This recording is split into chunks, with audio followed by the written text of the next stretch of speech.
ಕೈ ಹಿಡಿದು ನಡೆಸೋ ಬೆಂತಟ್ಟಿ ಬೆಳೆಸೋ ನಮಗಾಗಿ ಶ್ರಮಿಸೋ ಆ ದುಡಿಮೆ ಜೀವನ ಹೆಸರೊಂದಿಗೆ ಇರುವ ಬಾಳಿಗರ್ಥ ಕೊಡುವ ನೋವಿನಲು ನಗುವ ಆ ತಂದೆ ಪಯಣ ಬೇಕು ನಿನ್ನ ಅಪ್ಪುಗೆ ಒಂದೇ ಒಂದು ಅಪ್ಪುಗೆ ಅಪ್ಪ ನನ್ನ ಪಾಲಿಗೆ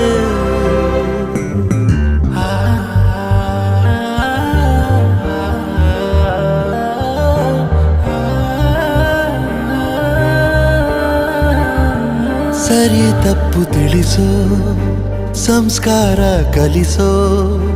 ಸಂಸಾರ ಉಳಿಸೋ ದಿನಚರಿಯೇ ಜೀವನ ನೆನೆದಾಗ ಸಿಗುವ ತಡವಾಗಿ ಬರುವ